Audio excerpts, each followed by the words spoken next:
Foram esses personagens que te ensinaram, que ensinaram ao escritor Jorge Amado, ao homem Jorge Amado, a não ter nenhum preconceito? Eu acho que sim, a vida e eles, né?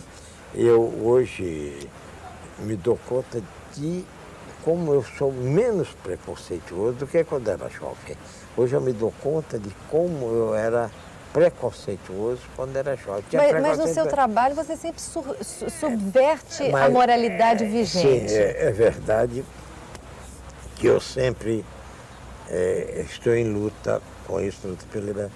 É verdade que o preconceito de raça, que a meu ver é o mais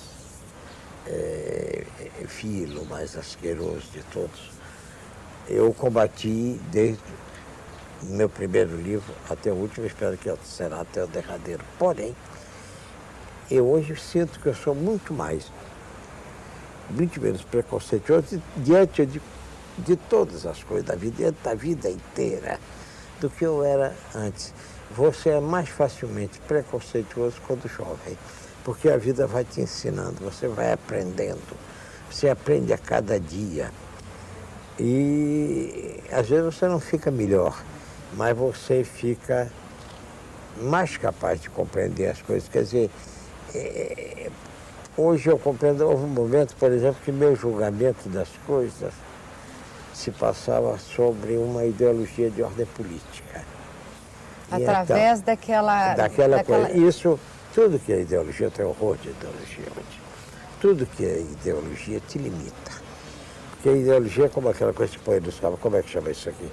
Que é a videira, não tem uma palavra. Claro, que impede a visão ampla.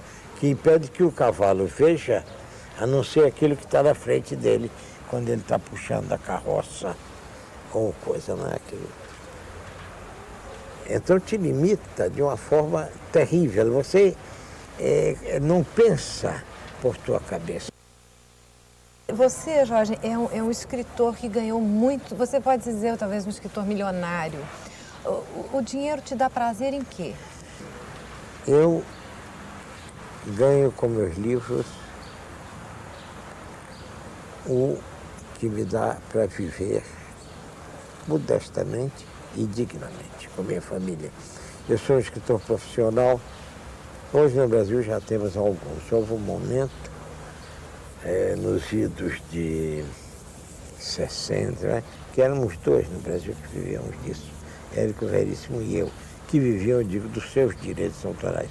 Já havia alguns que viviam dos direitos e do trabalho de artigos. Isso sem querer, talvez tenha gerado também uma certa crítica ao seu trabalho, né? Porque o Brasil sempre... na verdade, você foi um homem bastante criticado. Sou. Você é um homem muito criticado. A crítica te magoa? Olha, eu vou dizer que tanta crítica como o elogio me deixam um pouco coisa quando ela é salafrária. Quando eu sinto, por exemplo, que uma vez, por exemplo, a senhora do Rio escreveu uma coisa muito... Quanto a Dona Flor, muito violenta, mas você via que ela não tinha lido o livro. Então isso eu acho que é salafrária. Mas se a pessoa não gosta e acha, perfeito. Eu leio pouca crítica, leio ainda menos os elogios do que a coisa. Eu não sou... não uma coisa que tenha um peso, para mim, de uma importância maior. Jorge, tem alguma coisa que você gostaria de ter feito e que não fez? Eu acho que certamente muita coisa, né? Eu acho que muita coisa. Eu certamente gostaria de não ter feito certas pequenas coisas. Não grandes, não coisas importantes mas certas pequenas coisas, certas indelicadezas que eu cometi, certas injustiças, compreende? Que eu às vezes me recordo delas e que me dói tê-las feito, compreende? Não, em geral, eu não me arrependo das coisas que eu fiz, seja dos acertos, seja dos erros. Eu fui você falou de minha militância comunista, de que eu me orgulho muito. Mas eu fui stalinista, quer dizer, eu jurava por Stalin, eu achava que Stalin era o maior homem do mundo, tudo isso. Não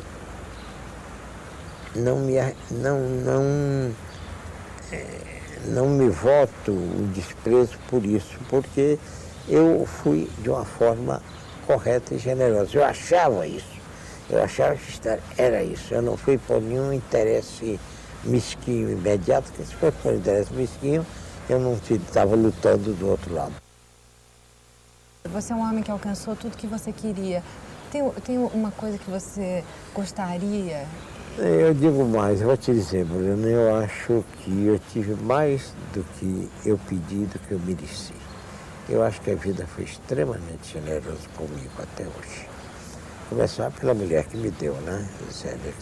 Quase 50 anos, hein? Não é brincadeira. Tem alguma coisa que você teme? Que eu? Tem medo? Medo, eu não sei se, por exemplo, da morte eu tenho medo. Eu não tenho nenhuma simpatia pela ideia da morte, porque eu amo muito a vida. Eu gostaria que se prolongasse. Eu sei que não se prolonga, eu sei que o tempo que me resta é um tempo curto. E essa ideia não me agrada, eu acho muito desagradável. Não é que eu tema, porque como eu não tenho um sentimento, eu sou o que se pode chamar um materialista grosseiro. Então, como eu não acredito na vida depois da morte, eu acho que quando você morre, você terminou a sua coisa, você poderá restar um escritor, ou um artista, ou um músico pode esperar que da sua obra ele persista um pouco na obra, é possível. Mas, sobretudo, pelo menos durante algum tempo, na imagem daqueles que te conheceram, que trataram contigo e que guardaram de ti estima, amizade, amor. Acho que é isso. Agora, medo disso, eu tenho medo de uma coisa que me dá muito, muito medo. É da morte dos meus amigos. Quando você chega à minha idade, você passa a conviver mais com os mortos do que com os vivos, o que é uma coisa triste. Então, quando um amigo meu está doente e eu sei que vai morrer, para mim é muito angustiante e muito terrível. Eu sou muito covarde diante disso.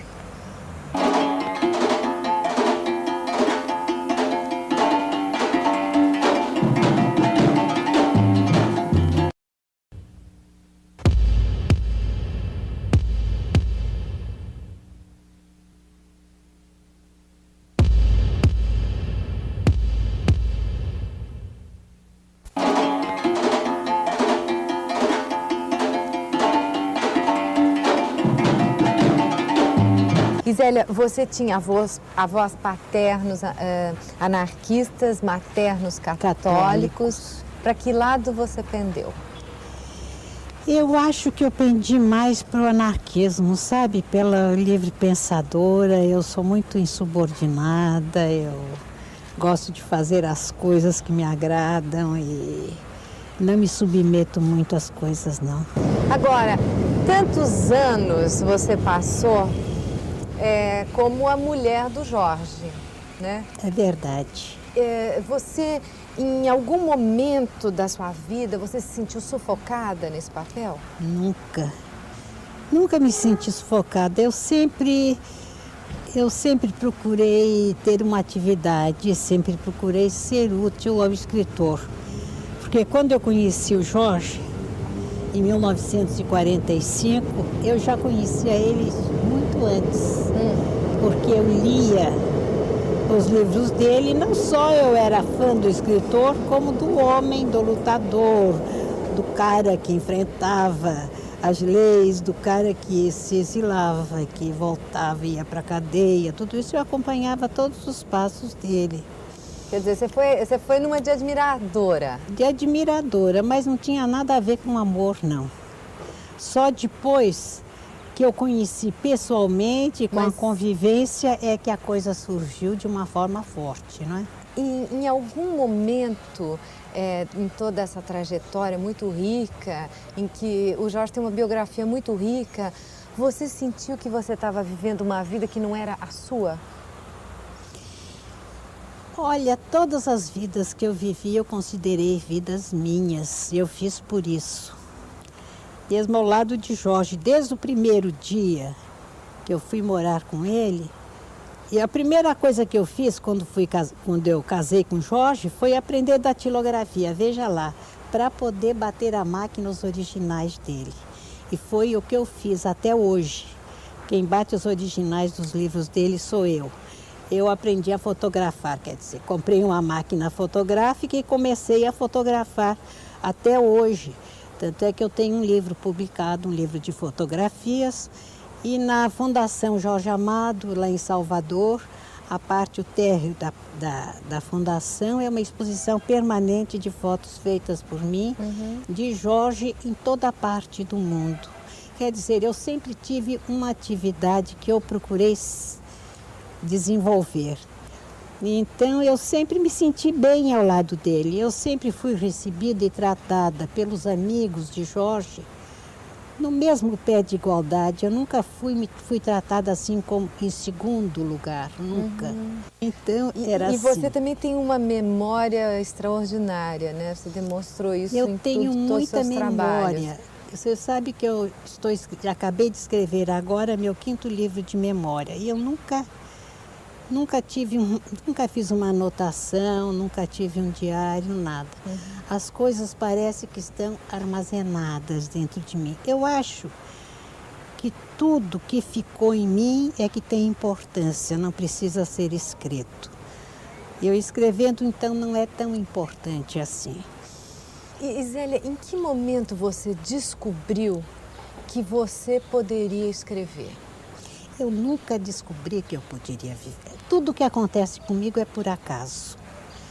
Minha filha me pediu para escrever uma história que eu contava. Eu sempre fui contadora de histórias e sempre tive meu público. Meu público, meus filhos, meus netos, os amiguinhos deles. E minha filha gostava de uma história da minha infância e me pediu que eu escrevesse essa história. Eu digo, não vou escrever, Paloma, porque eu não sei escrever. Ela disse, sabe, você não vai escrever para publicar, vai escrever para os teus netos.